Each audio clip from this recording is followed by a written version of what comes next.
Kampas ganda pada CVT motor Matic. Kali ini kita bakal bahas soal kampas ganda.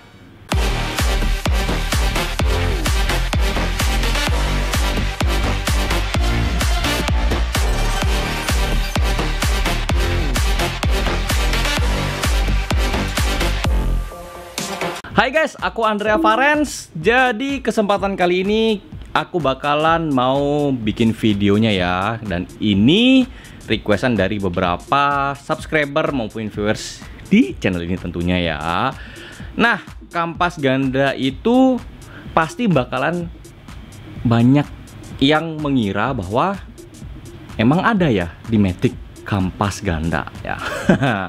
Ada dong, karena ya kalau di video-video sebelumnya aku selalu bilangnya adalah per kampas ganda, berarti kan kampas gandanya ada. Nah, mungkin kalian yang nggak ngeh, jadi kampas ganda itu seperti ini ya untuk penampakannya. Dan memang setiap motor itu tidak selalu sama untuk detailnya, tapi untuk gambarannya itu pasti sama seperti ini ya. Kalian bisa lihat seperti apa kampas ganda. Lalu fungsinya kampas ganda itu seperti apa di motor Matic ya? Fungsinya adalah menahan dan menekan mangkok kopling sehingga proses transfer tenaga mesin itu bisa diteruskan ke roda belakang motor Matic tentunya. Lalu bagaimana ketika kampas ganda ini tidak berfungsi dengan baik atau bisa dibilang sudah haus? Sudah pasti ya, proses transfer tenaga mesin ke roda belakang itu tidak maksimal. Jadinya ya kalian mau geber gimana pun juga ya suara mesin tinggi tapi tenaga nggak sampai ke roda belakang. Apa aja sih gejala dari kampas ganda yang sudah haus? Yang pertama adalah adanya getaran yang timbul dari kampas ganda dan mangkok kopling, sehingga adanya celah dan membuat putaran tidak seimbang atau seirama. Yang kedua adalah adanya suara gesekan maupun decitan pada saat motor mulai berakselerasi atau ketika hendak akan melaju di putaran mesin bagian bawah. Yang ketiga adalah akselerasi awal jauh lebih berat daripada sebelumnya dan tentunya lebih tidak bertenaga untuk menambah kecepatan. Jadinya berpotensi lebih berbahaya ketika kalian mau menyalip atau ketika akan menanjak.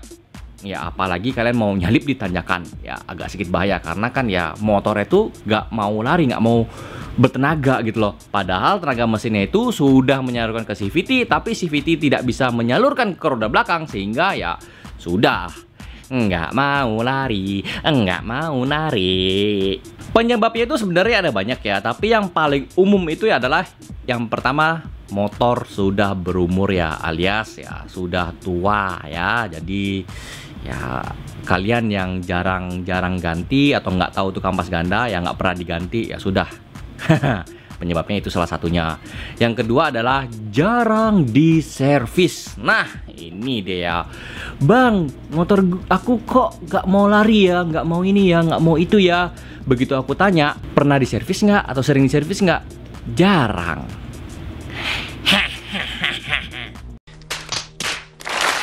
Yang ketiga adalah memaksa kinerja CVT. Maksudnya adalah ketika kalian berkendara itu kayak memaksakan terus berjam-jam berkendara ya. Jadinya ya kampas ganda itu kan panas ya. Jadinya ya hasilnya pun juga terlalu panas, gak baik gitu loh. Apalagi kalau kondisi itu kalian menanjak, bawa boncengan yang berat, bawa beban yang berat, lebih game over lagi ya. Jadi ada waktunya ketika kalian itu ketika berkendara harus istirahat ya, sekitar 2-3 jam perjalanan, lalu kalian istirahat minimal setengah jam ya, atau kalau mau 1 jam juga lebih baik. Jadi itu yang aku rangkum dari semua penyebab ya, yang umum tentunya kenapa kampas ganda kalian itu cepet haus atau kenapa motor kalian seperti tidak bertenaga. Umumnya setiap dealer itu pasti ada menjual namanya kampas ganda, tapi ada juga yang di luar dealer ya, atau kita sebutnya dengan aftermarket, dimana merek itu sebenarnya banyak banget ya,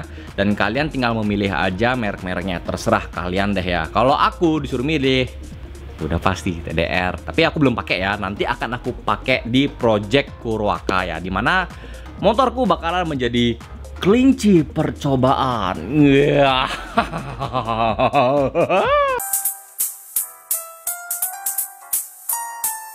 Yang aku tahu kalau bahannya dari aftermarket itu ada 3 ya, yaitu ada yang karbon, full karbon, dan juga rock wool ya. Yang rock wool ini aku baru-baru denger, jadinya ya tetap akan aku bahas semampuku aja. Yang pertama adalah yang karbon ya. Yang karbon ini sebenarnya sih speknya untuk motor non bore up ya, atau bisa dibilang yang nggak spek tinggi lah ya kalau di racingnya itu, atau bisa dibilang dengan semi racing. Tapi tetap aku kurang menyarankan kalau kondisi motor kalian itu benar-benar standar ya. Jadi kalau kalian mau upgrade dengan yang karbon, minimal CVT kalian itu sudah di upgrade secara keseluruhan supaya hasilnya lebih baik. Tapi kalau masih standar, jujur aja ada yang sudah pernah pakai dan itu komentarnya semuanya bilangin ini kampas ganda apaan, gak bagus ya. Setelah aku tanya balik, kondisinya adalah standar pada CVT-nya ya, jelas kurang cocok. Tapi kalau sudah di upgrade harusnya sih lebih cocok. Lalu bahan berikutnya adalah full carbon ya. Nah, yang full carbon ini sebenarnya lebih ke full racing ya, dimana kalau yang motor sudah bore up itu lebih baik ya, karena ya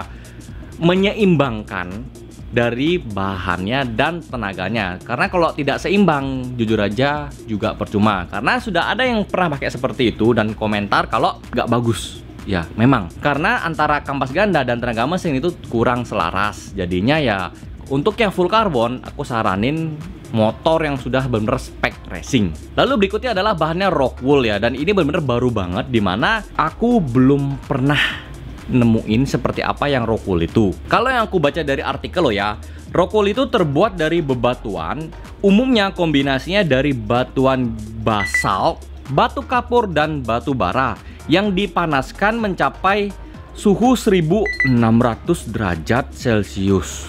Wow, keren ya. Sehingga meleleh menjadi seperti lava, kemudian dibentuk menjadi serat-serat. Wow, mantap sih. Dari bahan rock wool ini kemudian dikembangkan menjadi kampas kopling. Hasilnya kampas kopling ini bisa lebih tahan panas dan gesekan, sehingga kinerjanya lebih bagus dan lebih awet dalam pemakaian. Dan menurut infonya adalah rock wool ini lebih kuat daripada yang karbon maupun full karbon. Cuman tidak disebutkan apakah penggunaannya ini untuk harian atau khusus untuk balap.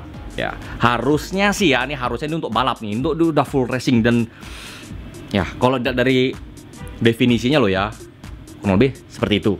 Lalu bagaimana tipsnya untuk menjaga keawetan kampas ganda sehingga penyaluran tenaga dari mesin ke CVT hingga ke roda belakang itu tetap mantul ya? Yang pertama adalah kalian pakai motornya itu sewajarnya aja, nggak usah aneh-aneh, nggak usah sampai seagresif-agresifnya. Yang ngebut boleh mungkin sesekali, tapi nggak usah setiap perjalanan tuh kalian yang mut ya, nggak usah. Pokoknya pakai aja sewajarnya. Yang kedua adalah pastikan kalau kalian itu rajin menservis secara rutin ya. Kalau saranku ya, kalian servis CVT itu minimal di angka 5.000 sampai 7.500 km ya. Jadi di antara 5.000 sampai 7.500 kalian servis CVT satu kali aja.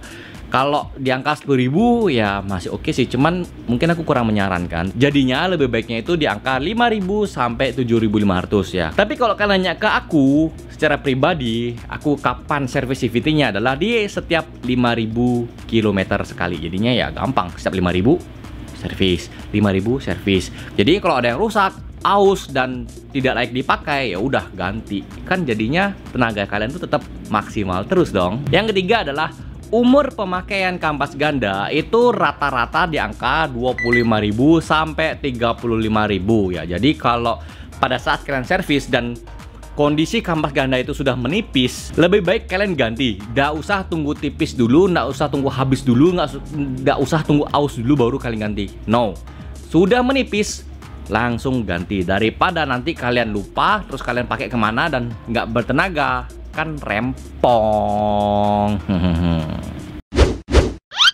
So guys, itu yang bisa aku sharing untuk kali ini. Terima kasih sudah nonton video ini sampai selesai. Aku Andrea Faren, sampai jumpa di video aku berikutnya. Keep safety riding and enjoy your ride.